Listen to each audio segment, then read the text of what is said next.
Again, my name's Owen. It's an accomplishment alone, these guys making it through the summer. Every day here is hard, no matter what you do, what you're working on. It requires everybody to put their hands into every project. Going through the motions alone is an accomplishment. Your first day at camp, you have to get here, you have to carry your stuff, you have to get set up in a cabin. It's just a lot for a 12 to 13, 14-year-old boy to go through and to accomplish. It strengthens you mentally, physically, emotionally. It's something they can put on them, be proud of, that they made it, that it's come to an end now, and they can look back at the projects they completed and the friendships they've made, and hopefully it'll carry on forever. Welcome to the first banquet without necessarily a big crowd here.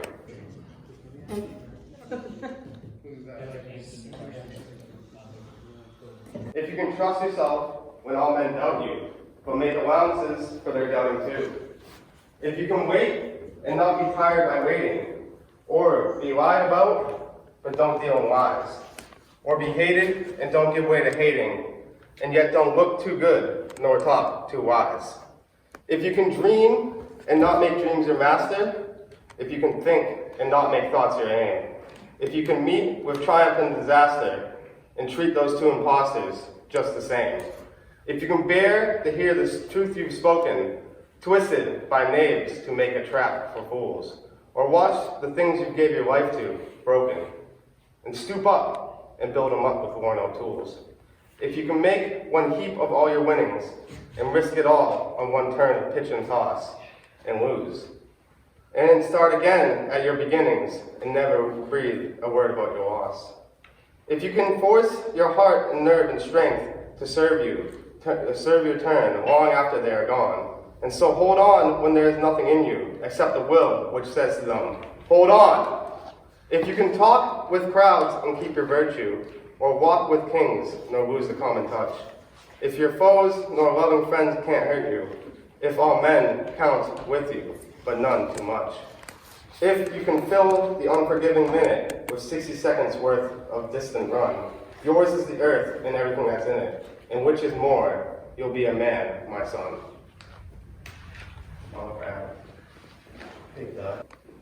This camp has been a part of my life for 6 years now, about 1/3 of my entire life. And this camp and the experience that it provides for all you guys, it's one like no other. We're faced with new challenges every day. Challenges that without this camp, you might not have been faced with. Driving the boat across in stormy weather to get lunch, or getting up in the middle of the night to fill pump house generators so we keep our food cold. It's all types of things, different challenges. But you guys have shown that you guys have within yourselves the ability to push through those challenges. Persevere. Push through, never give up. And you guys did that. You guys are here, and this is the end. You guys have done it. So when you look back onto your first summer, don't look at the challenges as what they were, but so much as what they helped find within yourself. Because you guys got through it. It's really impressive. And with that, I not only congratulate you all, but I thank you all. Thank you. I will now introduce each crew head, and they will give their crew speech. Starting with that, Peer Crew with Wyatt Shea. I'm Wyatt Shea, I'm 14 years old, and I'm the head of Peer Crew this year. On Peer Crew, we make cribs so we can extend the pier.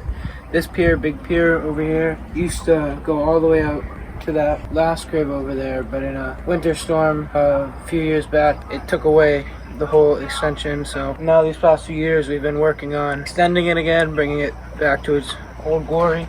Pretty much what we do is we start over there on that beach over there called Sapphire's Beach.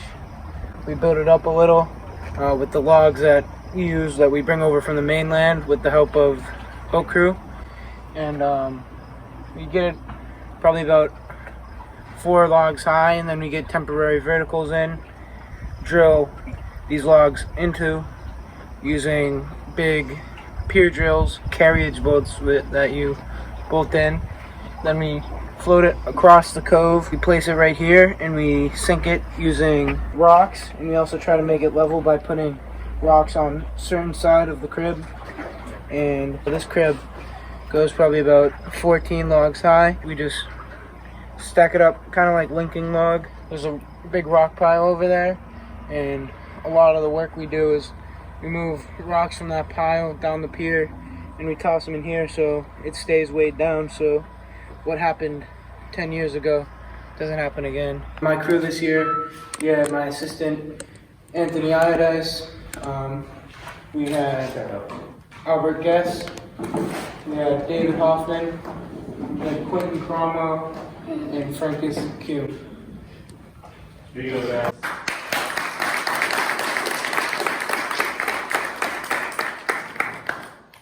Next up is Boat Crew with Nick and Drake.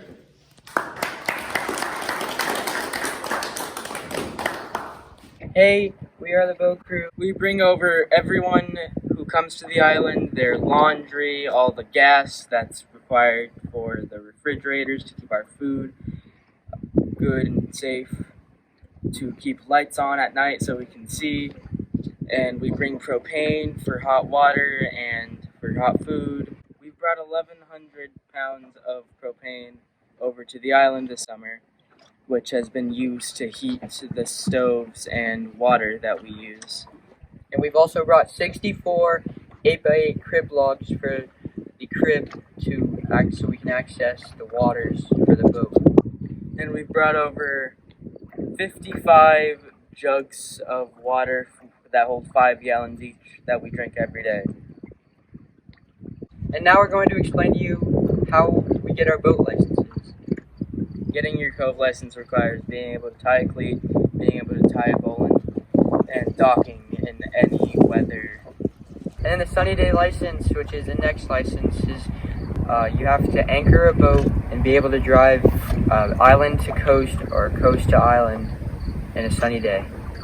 And the third and hardest license is the full boat license, where you can drive to and fro from the island and mainland in any weather and know everything about what the boat needs and how the boat works. And you need to know all the islands around the island and how to take the boat out of the water, put it in the water, and tow a barge, which is like a really big float that carries heavy objects. If anybody ever falls off overboard, we immediately stop, scan the perimeter, and point to where this person is. Then we go at the person who fell slowly, and we get them back on board. All right.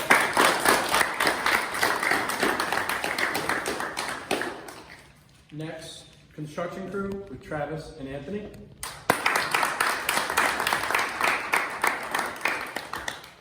I'm Travis Gamel, and I'm the head of construction crew. This year we've built these picnic benches. We've done a lot of work. We put new footing and lifted the Grants Path near the mess hall. We retrimmed all the mess hall. We also built a new catwalk for our in-town pier, and we also reshingled some roofs of the cabins. You can see our crew at work on the Berwick Facebook page.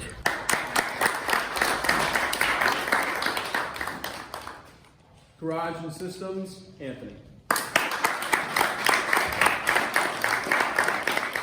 My name is Anthony Krukil, and I am head of Systems and Garage Crew. I was not originally crew head this first year, but Bob Walker had to leave, so I've taken over the spot of Garage Crew head until he returns. So hopefully Bob gets back next year. If not, I'll be sad. On Systems Crew, we pump around 3,000 to 4,000 gallons of water a day. And to do that, we have to get the generators at the pump house running 24 hours a day. So I have to make sure the gas is filled in both of them all day. And there's a night one and a day one. So to keep it running 24 hours a day, in the morning, I get up and switch the generators over. And at night, I do the same. In Garage Crew, we make sure the powerhouse is running when it needs to be to give power to the kitchen, power to the mess hall so we have lights, power to cabins. I have to make sure the gas is topped off on those all the time. I have to wake up at 6 in the morning and turn the power on for breakfast. And this year, some projects we've accomplished are we fixed the truck, we got the wood chipper running, and we fixed the trailer. We also built powerhouse steps.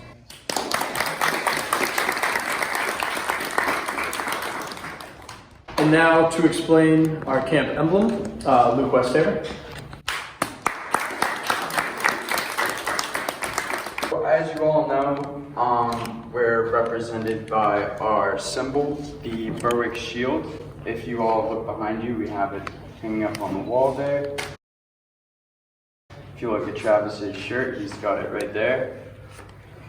The shield symbolizes many things, starting off with the 2 stars, which represent truth and knowledge. We also have the leaves, which represent The forest around us and what we use it for. We also have the book, which represents Leadership and how we use the tools and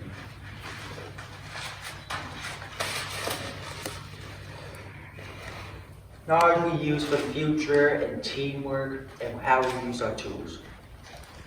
and right in the center of it we have a big anchor, which represents The tides around us, such as like high tide and low tide. We can only do certain things at high tide and certain things at low tide. Like we can take trips across to the mainland at high tide and work on the crib at low tide. And at the top of it all, we have the lighthouse, which represents, The guiding light in there. right, and surrounding all of that, we have our saying in Latin, in a circle, which says, "The difficult we do at once, and the impossible takes a little longer," which represents the thought process of persistence in which, no matter how hard the task is, we can always get it done, even if you say it's impossible.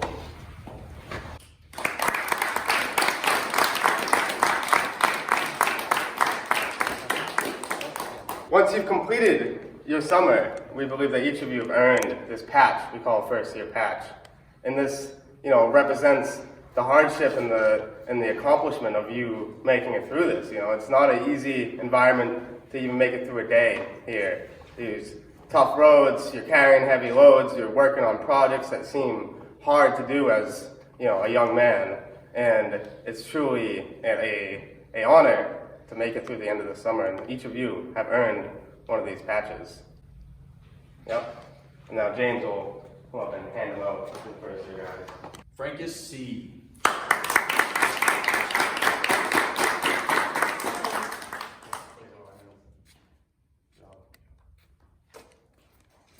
Quinton C.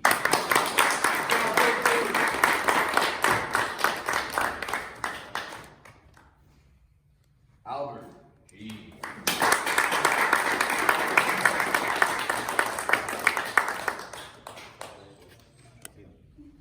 David H.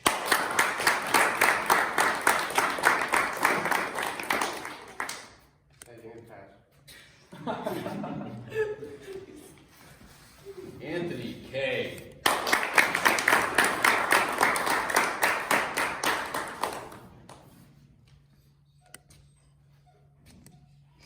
Drake J.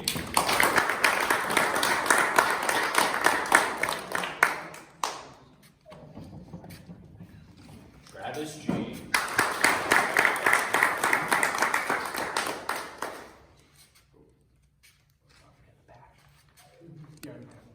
This last one is given out to the peon rep, who was chosen by his fellow first years to be the guy that they kind of saw as their leader, who is represented at our council meetings with the older guys and kind of got to see the backbone of what we do and how we deal with certain situations.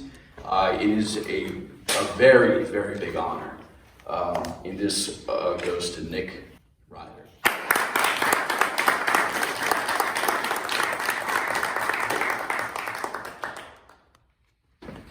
And now to present the camp licenses and awards, we'll start with Nick and Wyatt for the axe license. Axe licenses, getting your axe licenses shows how you know how to maintain it and how to use it properly. The first one goes to Anthony Iodice.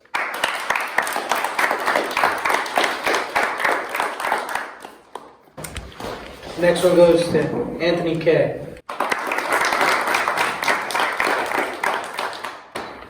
The next one goes to Frangus Kuhn. The next one goes to Albert Kess.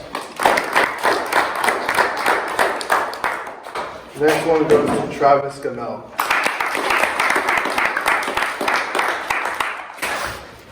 This next one goes to Quentin Cromwell. This one, the last one, goes to David Hoffman. This next license is the Pier Crew drill, showing they know how to use it properly. You need a license for the pier drill because it's a very tough tool to use going into the pier logs, and the bits are probably about maybe a foot long. First one goes to Quentin Cromwell. This one goes to Fringus Hume. This next one goes to Anthony Ives. This one goes to David Hoffman. This one goes to Albert Guest. And next to hand out the power tool license, Christian LaChance.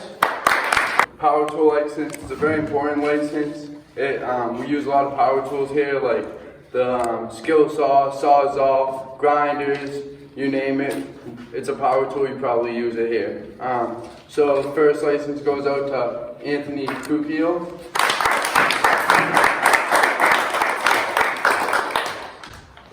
Next one goes to Travis Gamel.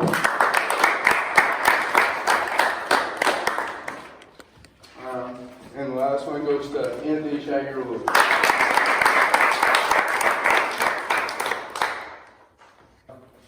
And then this next license we have here is a table saw license. Yes, it is a power tool, but it's more dangerous than any of the power tools we have here, because you could easily run your fingers through it and boom, fingers gone just like that. You need to be safe and very secure with this tool, and you gotta really have the knowledge to use it, and only one person got this license this year, and that goes to Travis Gamel. Next, for pump license, portable generator and full generator, Evan Villa. We'll start off with the generator license. The generator license is very important. It gives us power, powers the refrigerator, the well pump, pressure pump, keeps everything running, keeps it so we can have a banquet. So the generator license, in theory, is you know the generator, you know how to do an oil change on it, you know how it works, you know the ins and outs, you know the air filter needs to be cleaned every so hours, you know the entire generator schedule, you know what spark plug it takes, you know the ins and outs of it. And the only person that got it this year was Anthony Krugel.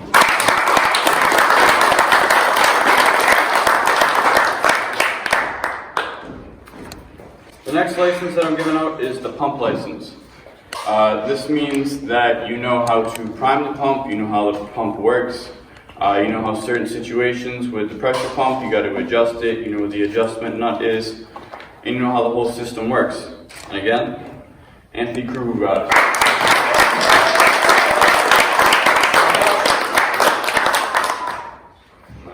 And finally, the boat licenses, Luke Westager.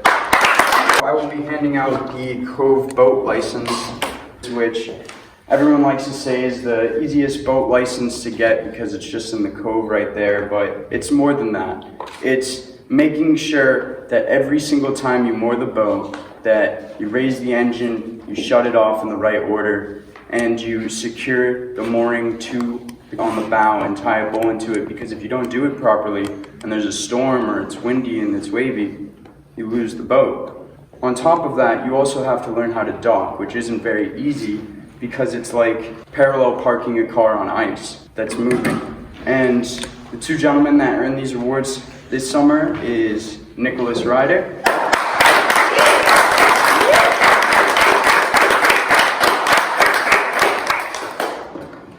and Drake Johnson.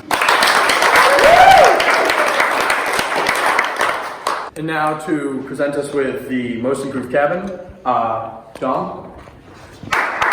Good evening, everyone. Most improved cabin this year was a cabin who went above and beyond and really tidied up their cabin, made it look as beautiful and as new as possible. And this year, that cabin was Yellow Hats.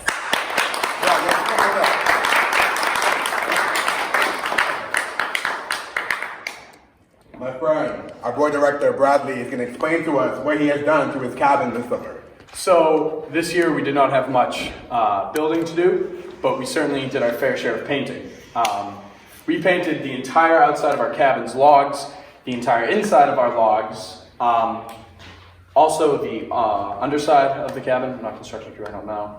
We painted all that, and we painted and taped every inch of trim on the cabin and painted that. So over the few weeks that we had, we utilized and we painted, and it looks amazing.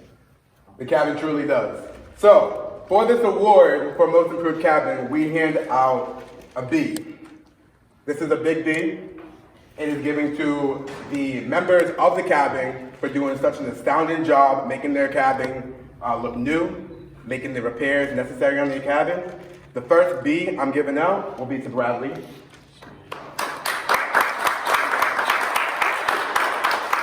second B that I'm going to give out to is the assistant cabin head of Yellow Hats, Anthony Iada.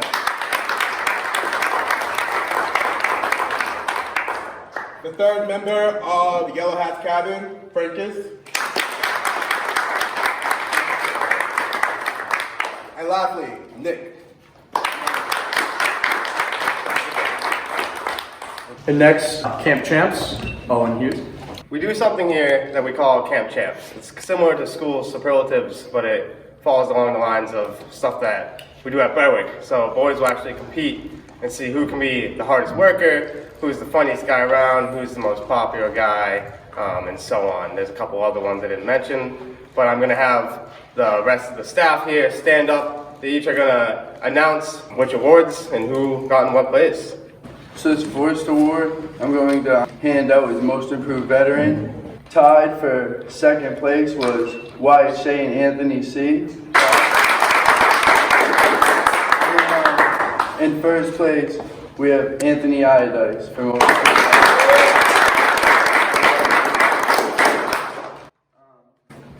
And this next award is Most Improved First Year. So this goes to the first year who started out kind of rough, and through their ways they got better and just overall listened to what their peers had to say and worked towards bettering themselves. And so in tied for second place, we have Albert Guest and Tony Cupio. And in first place, we have Drake Johnson.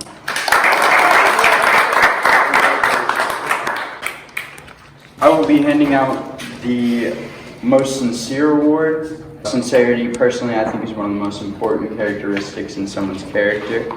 It just means you're honest with people, no matter what. You know, if someone comes up to you for advice on what they look like or something personal they have going on, you're the guy to go to because you're going to give them the most honest answer. And tied for second place, we have David Hoffman and Bob Kowalker.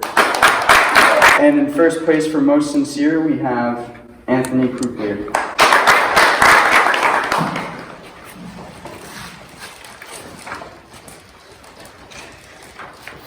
This next award is Most Popular. In third place, we have Bob Kowalker.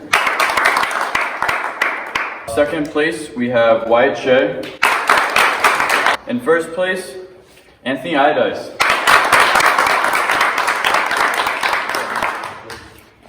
I will be presenting the camp jester. Is known as the funniest kid at camp. In third place was Tony K. Second place was Anthony Iadice. And third place was Wyatt Shea.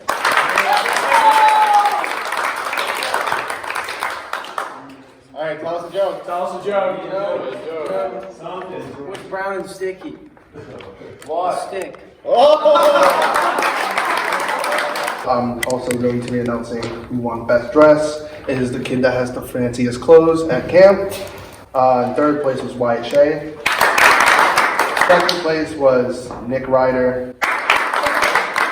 And first place was Brad Gamel. Hi, I'll be presenting Hardest Worker. Hardest Worker is pretty self-explanatory. It's the guy that stood out to his peers as the guy that put forth the most effort during the summer. Was always the last one in. For third place, Tony K. Second place, David H. In first place, Albert G.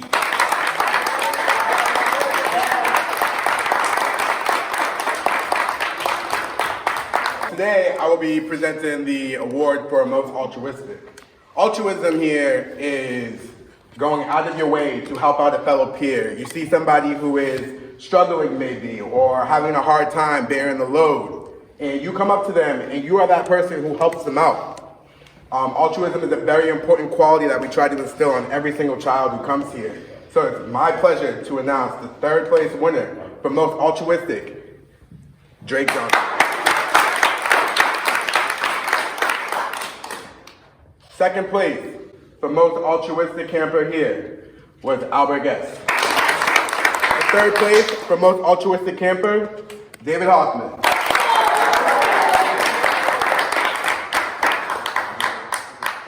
Good job. Now, I don't have any awards to give out, but we had some other categories of our camp champs. One of them being favorite place on the island was voted Lodge Point. Our favorite meal this year was pizza, and the best activity was driving the boat, or being on the boat. So yeah, no awards for that, but that was just what you guys wrote.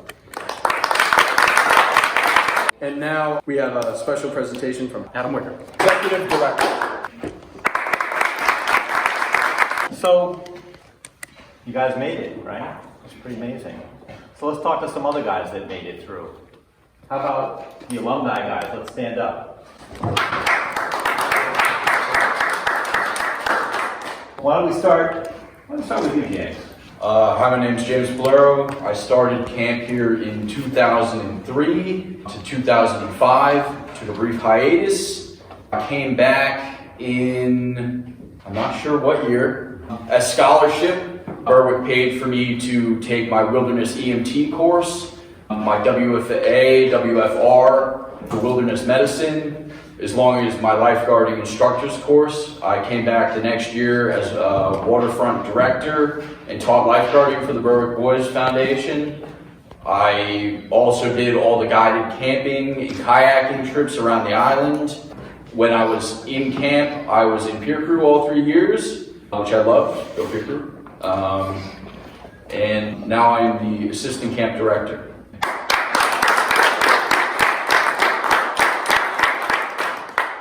I'm Dominic Leggett. I attended camp here from 2006 to 2011. I'm back again because I love this place. When I was a camper here, I was on boat crew. I served 4 years as boat crew head. My time on boat crew, I learned a lot, experienced a lot, drove the boat a lot, as all of you guys know. Some of the major projects that we worked on was cleaning the in-town house and fixing that up and making that look really nice for our guests who would come over.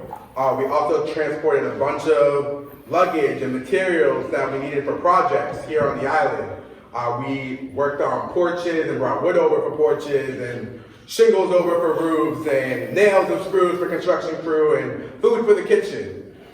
This year I have ventured out of the boat crew area and moved more into the kitchen, and I've been working in there serving lovely food and delicious meals to all these wonderful campers.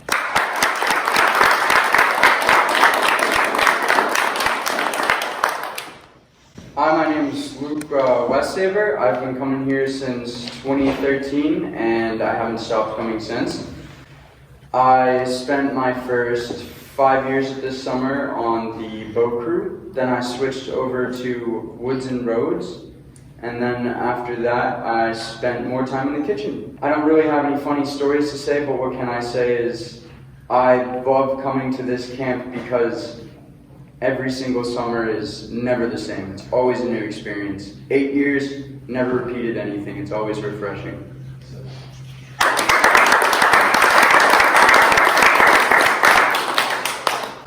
Hello, my name is Christopher Chance. I started here in 2013 and have been coming here ever since. I've always been on construction crew, became co-ed my second year. I always loved it here. I love the atmosphere. I love being able to pass down knowledge and being taught and learning, because with education, things are limitless. Also, I'm a scholarship boy, so for the past 3 years, Berwick has giving me a scholarship to go to school for me coming up here for the summer. And I greatly appreciate the program and everything Adam, Logan, and all these guys on staff have done for me. And that means a lot. And a funny story here was my first year. I didn't want to carry logs. That's all we were doing my first year, carrying logs. And I said to Owen, I was like, I'm done carrying logs. I'm not doing it no more. And Owen said to me, he was like, I'll carry you while you're carrying the log while I'm carrying the log. And I was like, all right, if you do that, I won't complain no more. And so I picked up a log. Owen put me up on his shoulders. He grabbed the log. And we went all the way from the top of this hill out here by Cook's cabin all the way down to the leaching field. And after that, I didn't say a word, and I just kept working, carrying logs.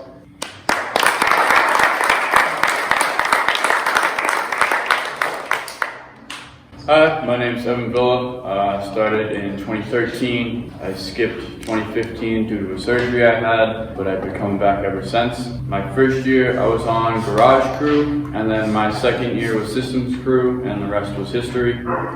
This year I was systems crew advisor and garage crew advisor. Funny stories. I'm gonna start at the top of that, but everybody's got a story, and that's what I like. Everybody's got a story. Everyone has a past.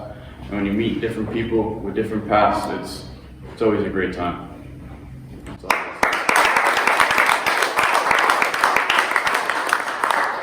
Hi, I'm Nicholas Najak. I started in 2014.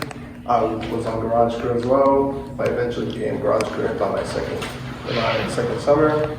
And it was then on, I was always on garage crew. Served as garage crew head for 4 years and became garage crew advisor. And then led into now this summer where I am peer crew advisor. And I keep coming back because I learn new things about campers and myself.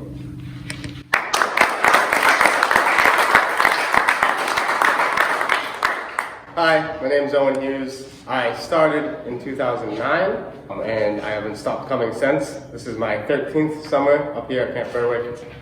I am the camp director, guy in charge right now for all these guys. I was on peer crew all my years. I was peer cred for 2 or 3 years, I don't remember. I was boy director for 2 years. We did the whole top of Little Pier. We dug septic tank holes by hand, in leaching fields by hand, basically hands in almost every project. One summer actually I did the kitchen for 2 weeks before I was peer cred. Pretty much done a little bit of everything here. Funny stories are hard to think of because there's so many. Pretty much every day here there's something hilarious that goes on, and it's just so goofy that you can't really put it together on why it happened. That's all I gotta say.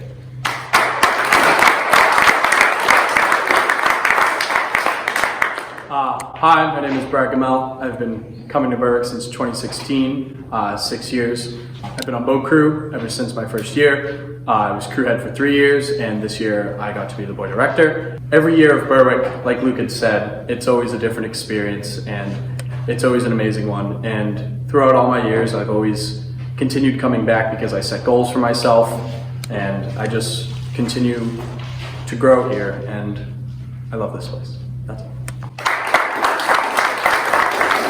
I'm Joel Thomas. My first year here was 1961. I make 60 years this year. I was a lazy poor worker for the first half, at least, of my first year, until the adult supervisor here spoke to me, and I kind of turned things around. I was on peer crew, boat crew, peer crew, boat crew. Then on construction crew, at the time, both of the bulldozers on the island now were operational, and I used them quite a bit, and along with a couple of the older boys. I have been around, I'd say, the 60 years or so, and Adam was only about 3 years old when I first met him on the island. So he's been here. He's probably there the 3 years before I was here too, but in one form or another. In one form or another, yeah. And Logan, you same time, a little bit more. I'm younger than him. No, but you were here in spirit too. And It's been a great relationship to be involved with Berwick. I have done things in my life, in my adult life, where I can directly relate the energy, the interest, and the dedication to the job to Berwick, in that I know that I can do a job. I know that some of the things that you try to complete that job, you harken back to your time here and find a way to make something work. Especially in one of my jobs I've had for 30 years is hauling mobile jumbotron video screens all over the country and doing some of the top entertainment and professional shows anywhere in the world. But times you have a problem with a piece of equipment and it has to be fixed right now because the show goes on. And you find a way to do it, whether you have to jury rig something to get it to work, or you find a supplier in a hurry and get there and get the right things done, and it carries on to everything you do. You're gonna not even think about Berwick, you're gonna do it because you have to get the job done. And I try to help out whatever I can, it's transportation-wise. Bringing equipment up here and over the year and getting Christmas trees and wreaths, and with my brother's help, who went here for a short time as well. And I was on the boat crew with some guys that ended up having boating in their life as well as their adult life, and they are now retired. And some of those guys were 3, 4, 5 years older than I am. Dr. Stewart takes the cake. He's been here longer than all of us. He was finishing up his time here as an active camper when I was coming in. So we overlapped a little bit on the last year. And we have been friends pretty much the whole time. Stick with it. It seems pretty tough and miserable the first year. It'll get better, and you'll do more, and you'll like it more. But be careful when you go home, because you've had the freedom of talking and doing what you want while you're here all summer. But don't bring that home to the table and start running your garbage mouth at the table, because that great big hand might come by and surprise you. Okay? Think about it before you start talking when you go home. Okay? I hope you enjoyed your summer. I hope you come back.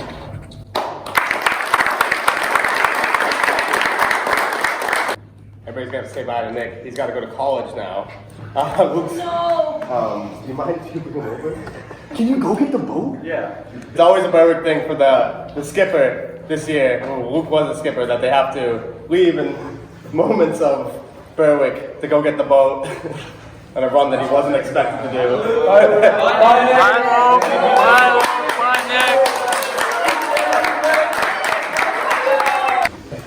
As you can hear from Joel, and as you notice from Phil, old Berwick Boys never retired from Berwick, just so you know.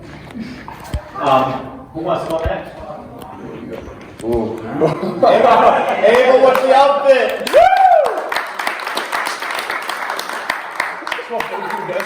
This is my boat crew. All right, a little more. Yeah!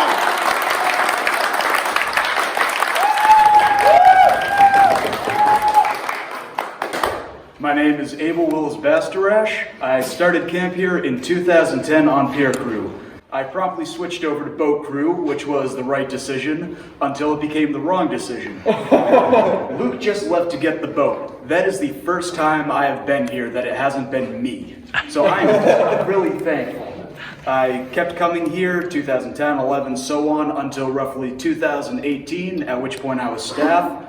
I took some time off for personal reasons. Now I'm here to eat lobster and enjoy the sunsets. Big projects while I was here, helping out with the leaching fields, hauling all the sand and equipment over, the construction of micros and flats, taking the garbage pile that had built up over the years off the island. It was a lot of transportation, as the current boat crew heads can tell you. We don't really get to interact with the projects, we just facilitate them. As for funny stories, there's 1,000 of them, but my mom is probably going to watch this. So I'm gonna go with one morning. We had woken up, getting ready for breakfast, and I hear Owen looking out the window saying, "Wow, the storm's really bad. The boats are just bouncing around." And I naturally wanted to go see what was going on. Those are my boats. And by the time I got to the window, they had broken off the mooring, washed up on the beach, and smashed. And then we had breakfast. My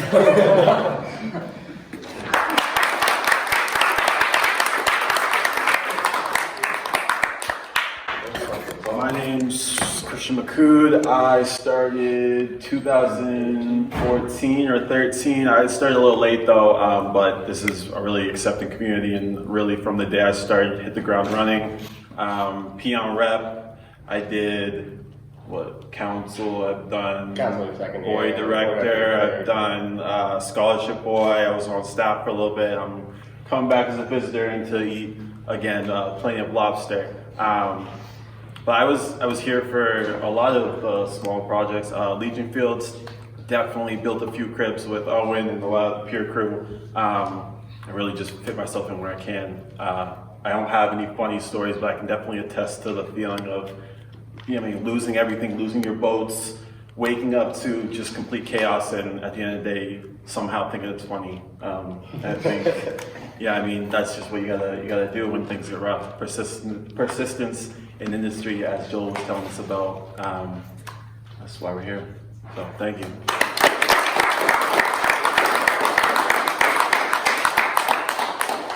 I'm also alum with the program. Everybody's alum now. You guys will be too, right? So I was here, I don't even know when exactly, but in the 70s. I started on construction crew. We had night crew. We were building the memorial building, filling it in, which is a big deal. Carrying those blocks that it's made out of granite, which probably weigh 100 pounds or 150 pounds a piece. From an island about 10 miles away. We took barge trips on boat crew every day, sometimes 3 of them a day, which is a lot of work. Then you go and you carry these big heavy things, and then you fall and smash your finger, stuff like that. But we bring them back here. They would heat them up and square them off with a chisel, and so you could use them as bricks to put it in there. We also hauled the rocks that you see along the walls there from the beaches around here. We load them up into the barge and barge them back and carry them up, right? A certain amount of cement, a certain amount of sand and fill went into that. Worked on the South End Road. We had night crew because we really wanted to get stuff done, so we worked all night and right before banquet just to get things in the right shape. I was head of boat crew. I was assistant boy director. I was boy director. And my sentence is not up, as some would say. So, that's me.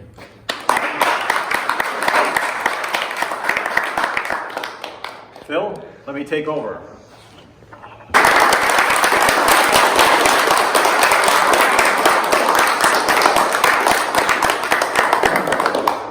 I'll probably do in Russian. So, congratulate you, Ukraine. Congratulate them back. Berwick is very emotional. Just a good time. I'll take some water. When I was 12 years old, my brother and I were playing in the kitchen, and he had a candy bar, and he said, "I'll throw it up, and who catches it gets to eat it." He threw it up. I missed it, but I did fall on a pie plate, glass pie plate, and split my hand almost in two.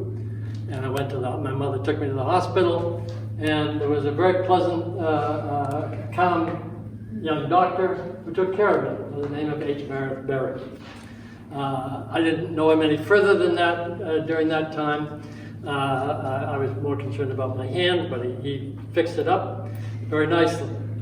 It was 3 years later. I was 15 years old. It was about March something, I think. And I got a phone call from Judge Stone's wife. She was one of my paper route customers. And she said, "Would you like to go to camp this summer?" I said, "Well, that'd be very nice, but my parents don't have any money." She said, "Well, don't you worry about it. We'll take care of that."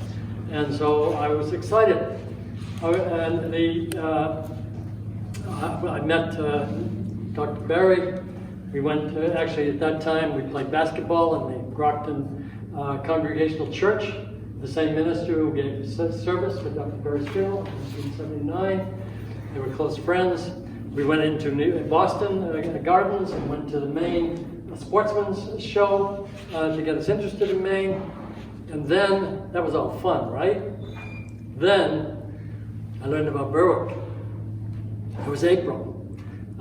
We came up to here. It was an 8-hour drive in those days with no super highways beyond Portland. And we go to this field. And there's about, actually I came up with Frank Cushing.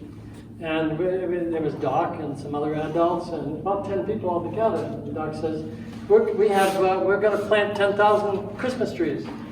Now I was told by Joel that the professional Christmas tree growers, they only go maybe plant 30,000 a year. Doc wanted us to plant in about 3 days, 10,000. Well, I wasn't quite like you guys yet. I wasn't used to that kind of work. And to make it worse, after a couple of days, after the weekend, all the grown-ups went back and left us with John Devlin and myself and 2 other guys. And shovels. And we walked back to the cabin, log cabin that we had in Millbridge, and had cold beans and sandwiches. And then we get up early in the morning and walk back for 2 miles to the trees that were being planted. And but we did get them planted, but I have to tell you, I have to be honest, right? I want to be sincere. Near the end, I was getting so tired, I said, I'm not going to go any further. Some of you said that too, right? So, but I couldn't just throw these things away. So first I planted 2 or 3 trees, these little tiny seedlings in a hole. Then 10, then 25. Boy, did I get my share done quickly. Years later, I heard about it. I heard back about it. But that was only the beginning. Then we go back to the hut, and a big 16-foot Chevy truck is there full of cobblestones, 25 pounds apiece, 400 of them. We had to get them over here to build the foundations for the memorial, for the Merida Hall. So we had a barge, yes. It was like a hole with sides on it, and that leaked. And you had 5-gallon buckets to keep the thing from sinking. And but Nick talked about having to work with tides, right? In the video. Well, we had to work with tides too, but you guys, you get up at breakfast and the tide's high, okay, we'll wait till low tide. No, Doc would not have that. We had to be, because we didn't have any pier or anything, so the barge had to be there on the coming tide, near high tide. Otherwise, somebody had to be in the water, usually with hard-hit boots, keeping the barge afloat. Because if it got grounded, we were in deep trouble. So there was, I remember specifically, the first high tide was going to be at 4 a.m. It was dark. This was April. That didn't stop us.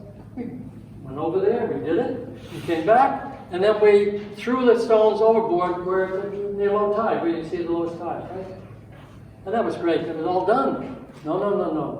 The tide, when the tide gets low, you go in the muck, and you pick them up and you climb up that hill right on the other side through the seaweed. I didn't yet know how to climb the seaweed. Now in '84, I know how to climb the seaweed. But it was interesting. But at the end of that week, I also did a stupid thing. You want to hear stupid stories, or at least funny stories. It'll be funny to you. The older guy said, you want to go swimming. It's really nice. It was a nice sunny day, 70 degrees or something like that. So I said, I swim in cold water. This is nothing. I'm a hero. So I put on my belly, so ran down the little pier, jumped off, and here we go. In April, the water was probably 48 degrees. And barely breathing, I swam as fast as I couldn't get out of the water. Well, just one more story. Why was I always called Bernard? Well, I had a friend. First I'm coming up here, and I thought, well, this was actually in April, the first trip. And my friend, his father had taken a pair of binoculars from a German kid killed in World War II. And they were very precious to him emotionally, but he let me borrow them. And I kept him with me all the time, planting these stupid Christmas trees and carrying the cobblestones and bailing the barge. And so when I came back, the first day of the summer, John Devlin couldn't remember my name. So I said, "Hey, Bernard, how you doing?" And then nobody else knew my name either, so that became my name. And that's the name of my college. And it was always my name here. Well, during my, that was back a long time ago, 68 years ago. And I'll tell you what really turned me on to Berwick and to work. It was the way Doc treated us. From the day we came on the shore, or from the first time he met us, we were no longer boys. We were men. He treated us like men. Expected a lot of us, but respected us, right? Talked to us like men. Talked to us as an equal. And you felt, I felt, like a valued person. And for that, I was willing to do anything.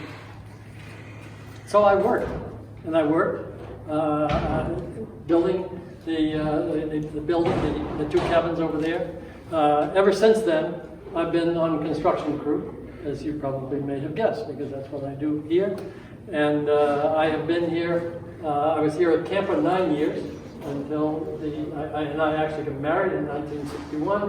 Shortly before camp, Doc flew out to Chicago where I lived, brought 4 Berwick Boys, brought 2 Berwick Boys to drive his car, while he flew and we picked up 2 more Berwick Boys in Chicago. And with those 2 boys and my brand new bride and her bride's sister, we went on a honeymoon.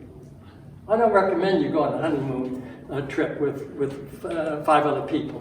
Some of them, even the motels, they didn't believe that we were on a honeymoon. But we did. We came up here and we had spent a whole summer living in Bannock. But this was Doc's island. He said, "I don't want to see you 2 together except at meals during the day." He sent her on her project, helping to build Graham's cabin, and sent me on my way. Well, I could go on and on with stories, but I hope you get the feeling that, why I come back here. I come back here, first of all, because of guys like you. Because you inspire me. Because you have your whole lives ahead of you. You have a lot of promise. And anything I can do by modeling, by being here, by becoming your friend, by teaching you something, is very satisfying to me. There's no greater gift in life than to be able to help someone else through a problem, to teach them, to support them, right? Be their friend. And I'll tell you what Berwick, Joel said what Berwick enabled him to do in life. I admired Doc so much, I thought, I've got to be a doctor like him. That's the thing to be. And so I started in pre-med.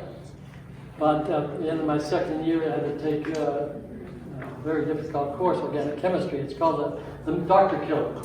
Well, it killed my interest in doctors. And then I took Russian, and I ended up as a PhD. Never thought I'd be a teacher, but I ended up as a professor at Huston University. Then, a few years later, I was invited by a foundation to help run, to be the executive director of dialogues with the Soviets and Americans, very high-level people. And I've been doing that for 48 years. Then, later on, in 1990, I was offered a job in Europe, in Eastern Europe, to build a whole company for the Kellogg Company, a cereal company, and open markets where they'd never known what cereal was. And with my team, we had great success. That's another part of what I learned at Berwick. Teamwork. That's what you all learned, is teamwork, right? You all said, when I asked you what you learned, you said, I can lift heavy logs, heavier than I thought, because, as you said, with a team, we can do anything. And you said the same thing. Right? And that teamwork has been a key to my success. Caring about other people, treating other people with the respect that I like to be treated with. Those have been the qualities that Berwick gave to me. Those are the Berwick qualities. And as with all of us here, all of us veterans, they have become the heartbeat of our lives. And I know they will of yours. Thank you for allowing me to be with you. Thank you, Dr.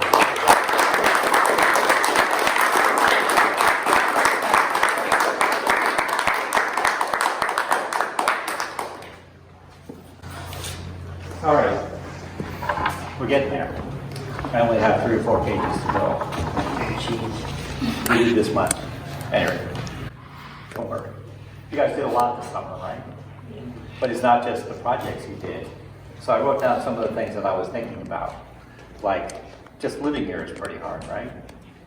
So you have to get here. So first you got to put the boat in the water. It's got to work. You got to get here in the rain and the fog. You got to find some place to dock or to unload. Then the stuff has to be carried somewhere. And by stuff, I mean everything, right? Food, gas, all that stuff, right? Your stuff. We got to bring over fuel, propane, and et cetera. Electricity has to get generated, which means the generators need to get here along with all the appropriate stuff, right? Water has to be pumped and distributed across the island without too many leaks, or you won't have any water, right? And then, Dominic, we have to cook the food, which he's going to tell us about because we didn't really have a cooking crew. So it was really Dominic who did all of this cooking, and he did a fantastic job. But think about cooking, right? He's up before any of you guys, right, get out of bed. He's up before first bell. He's cooking, he's making it work. He's working all through the day. He's making lunch, then he's making dinner, and then he's making sure that everything is cleaned up afterwards, right? There are almost no other crews here that do that. And I think he did a good job. Thank you, Bill.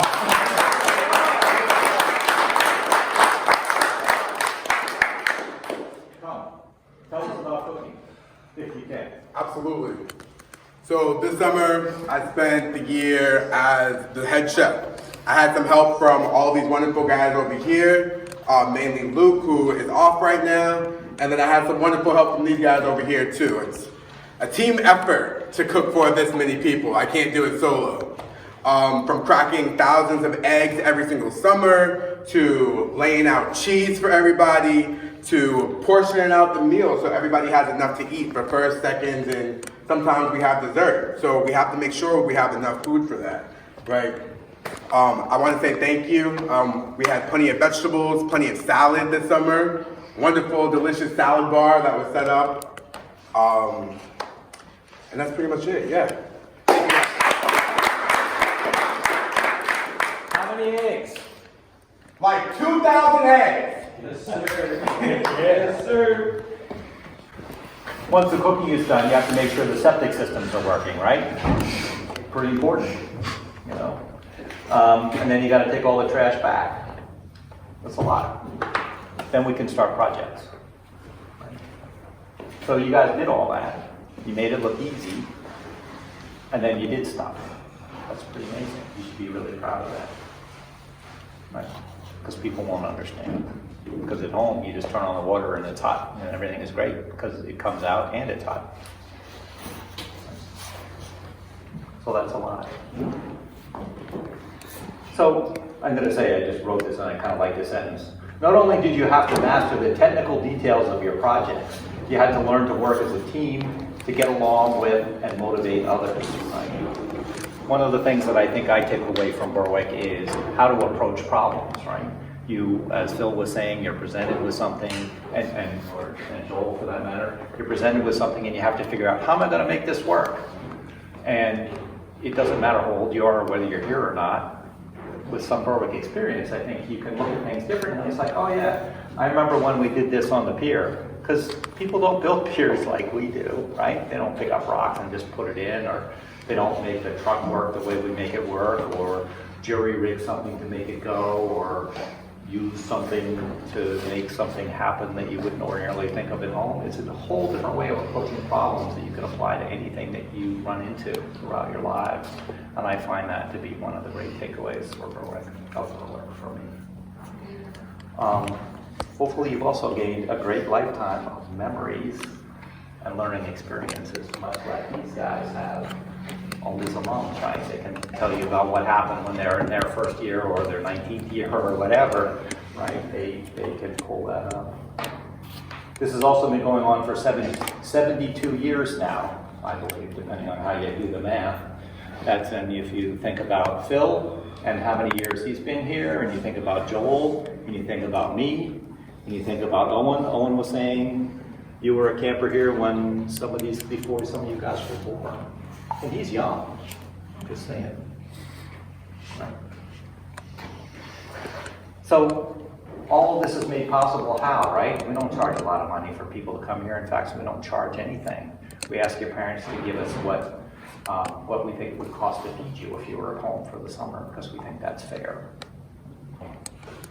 But we spend a lot more money than that on you guys. So where does that come from? It comes from the board of directors who are trying to raise money. It comes from the directors themselves. Thanks especially to my sister. Thank you very much.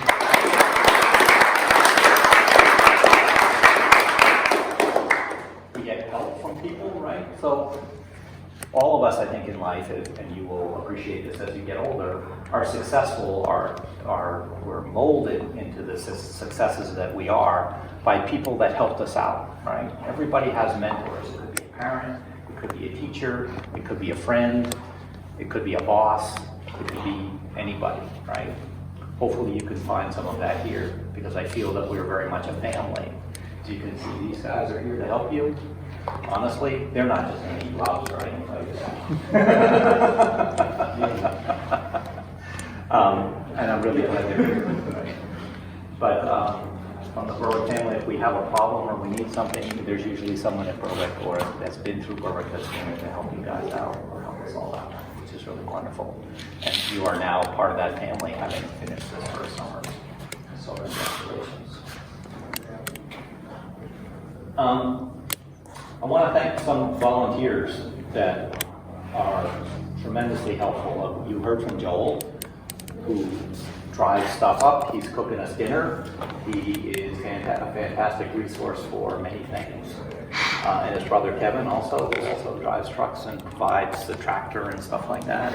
It's really wonderful to be able to get stuff around. Kathy Morell, I think you all probably have run into somewhere along the line in West Bridgewater. She's been with us for, I don't know, more than 20 years, I suspect. And she is a mother of 2 Berwick kids. Brian McSweeney, you know, who works for us down in West Bridgewater as recruiting and helping us on the weekends and runs a car show. I don't know if you guys know Freddie, right? Fred Berry Jr. He recently was in the hospital and had some surgery that was really pretty critical just a few days ago. And he's doing okay now, but I think we should keep him in our thoughts and prayers. I think that's really important. And if you see him, be nice to wish him the best. And really, it was serious, but I think he's going to be all right. So. Rich Finozzi, remember him? Brought us some steaks and some blueberry pie, which I missed, darn it. Mark DiStalfo, you guys, at least in West Bridgewater, probably know him for bringing us lunch, mostly filled with kale. But no, honestly, he's a tremendous help, and he keeps our food prices down so we can have better meals here with the money that we have. Sue Hurley, you know, in Massachusetts, she's the person that's always cleaning. Man, are you guys lucky to have her, I gotta tell you. We have Ringo and Bill who are mowing the lawn. Ringo, you know, from the weekends. Bill is down there more behind the scenes at the moment, but he's been mowing the lawns on the weekends as well, keeping things up to date. There are many more, but I want to have a moment of silence. Our old nurse, Louise Giusti, who was here well before Maureen. You were I know her. She was our nurse for, like I said, more than 20 years.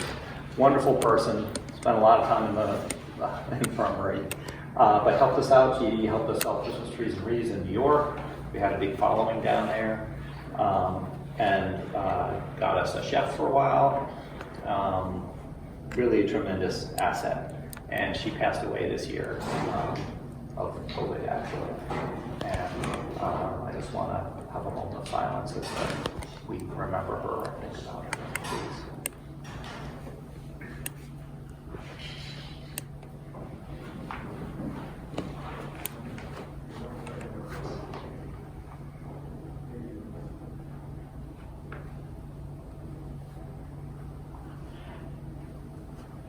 Okay. On the island, certainly you know the people they will do anything for you. Look at Maureen, she's been here for a whole bunch of years. Maureen!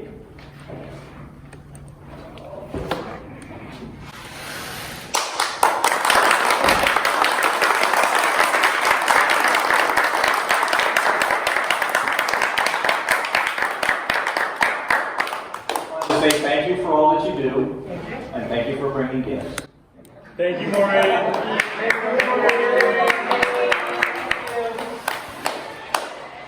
It's guys that run the program and keep you guys headed in the right direction and stuff. You can't get better guys, and if you add up all the Berwick experience between them, it's got to be 50 years of experience or something like that, at least, maybe more, probably more. That doesn't count Phil.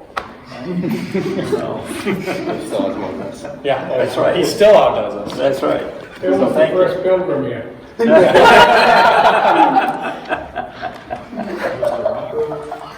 And finally, I want to thank my sister, who works tirelessly behind the scenes that you guys would never know. But I would say she spends every weekend doing some sort of massive paperwork, something for Berwick that is essential to us being here. So thank you very much.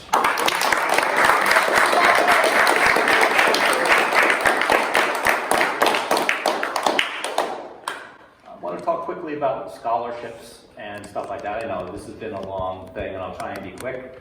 But I don't know. Do you guys know why? How did we come about? Why is Berwick here? Do you know where we came from? You know. To kind of help troubled boys get on the right path? Well, partially, I think any kind of boy, right? Too rich, too poor, too anything, right? It's an opportunity to step away from your parents and make new friends, get along, learn leadership, right? Learn hard work, all those persistence in the industry, sincerity and integrity, altruism, all of those sorts of things are important, I think, in the development of anybody. I think anybody would benefit from that. Do you know how they acquired the island? If you know, it's okay. If you don't know, I just want to tell you. That's all. I do know. If you don't, you don't have to tell me. That's all right. Dr. Stewart told me the story. Oh, good. That's great. I want you guys to know it before you leave for the summer. That's all. So, they bought it as a hunting and fishing paradise where they could get away from it all, right? There were two doctors, and they were making $75 a month, and for $1,500, they bought this island, and they rode across it at night. Never having been here before, there was nothing here. They borrowed a rowboat from in town, right? You guys would never row across. but that's what they did, right? And at the same time, they had a little brother in New York that was getting into trouble. And they thought sending him to Maine would be a really good place for him for the summer. So they sort of left him here to cut down trees, which we built a lodge with the next year. And it seemed to work out, so they expanded it into a bigger program. And they used a church down in New York City that they went to as a place to have meetings and stuff like that. It wasn't religiously affiliated or anything like that, but that's what they did. And then they built it a few more people each year, and you can see on the plaques in the lodge who those people were and so on, and how the numbers changed, right? But everything you see here, as you know, has been built by guys like you. Right? That's pretty amazing. And they're still standing. Standing well. Right? So that's fantastic. So both of our founders were surgeons, right? They would save people's lives. That's what they liked to do. They had a tremendous feeling for that. They're healers, right? They want to make people better. So naturally, it makes sense that they would want to help other people, right? That weren't necessarily sick or having surgery or something like that, because they would also feel that surgery was really the only medicine. Anything else was for witch doctors, right?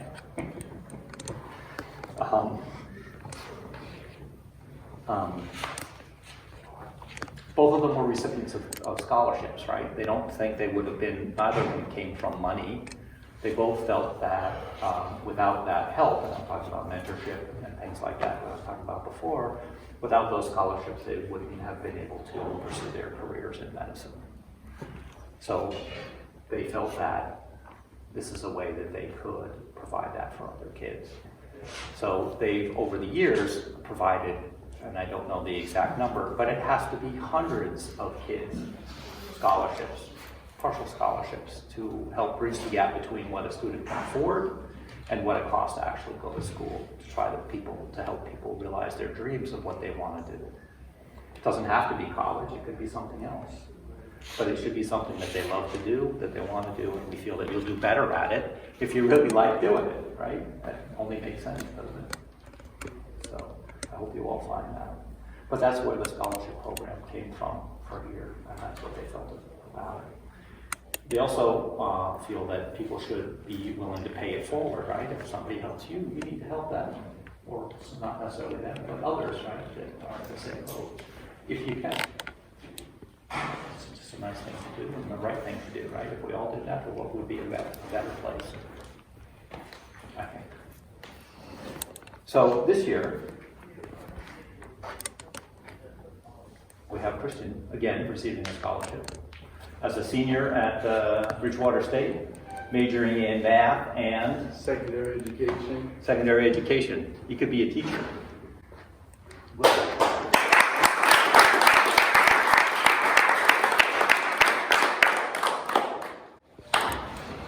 Can I say a few words? Sure.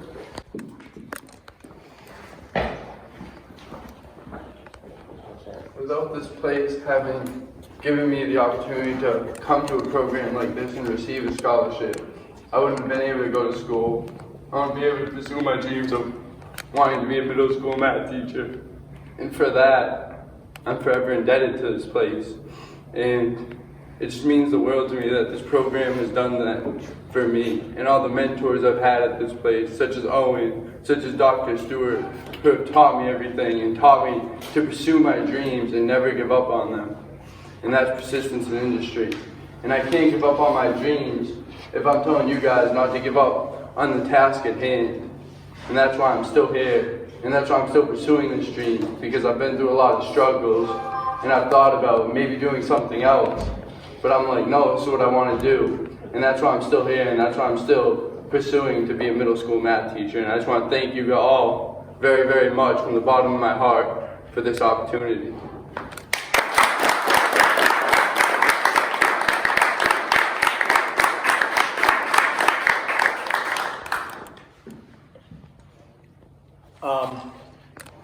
So now we shall meet outside and we'll line up for some photos.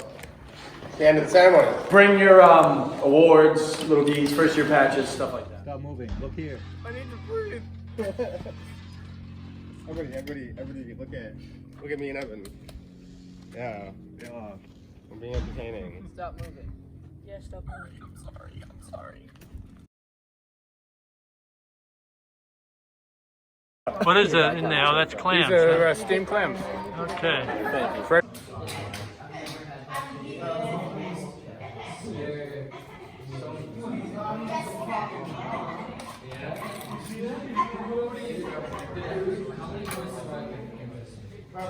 He has two. Now he has two. No. Did you go first? Yeah. Glenn, did you go first? I said clean. Good one. I'll give a second plate to potato. Tony, do you want any clams? You guys can get 2 plates because this is give a second plate. Guys, there's butter over there for the lobster. There's some salad bar over the left.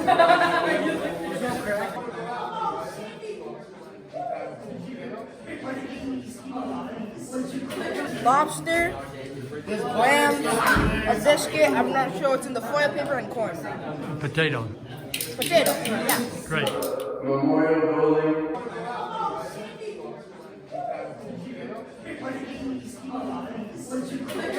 This is where our co-founders are buried. Dr. Berry, he was buried here in 1979. He came to his death, and that's when they really came to fruition and came together as a group and really put together this building. And they did a lot of this work towards the end. It wasn't done in a and finished it in like 11 days, so it would be ready for his funeral service. The east and west windows are identical in design, layout, except that the designs are reversed to suggest beginning and end, or alpha and omega. Looking at the east window, the interpretation begins from the east side. The horizontal blue-green stripes represent the sea at sunrise. The sunrise is clearly visible above the water. Jutting out into the water is the rocky coast of the island. The central lines of design, orange, green, shades of blue and red, represent the various roads of life under which the camp helps direct boys as they become men. The right half of the east window's design depicts the rich and varied flora of the island, as well as the richness and variety of experience the camp provides for boys. As one moves from the east window to the west window, the colors become initially richer and fuller, symbolizing the fullness of life, and gradually this yields the shades of purple as we approach the end of life, the end of day, and the edge of the island that is this life. This building is used for our weekly meetings where the boys discuss the challenges that they have faced during the day. It is often used by staff and boys as a place of reflection to work through the challenges that they face, the difficulties, and the opportunities, to try to understand themselves better, to try to come to peace inside their own souls. This is a very comforting place, and our boys here today are grateful to the generation that built this, grateful to Dr. Berry and Dr. Wicken for their conceiving of such a place, and grateful to for the opportunity of finding ourselves here in this quiet and lovely, reflective space.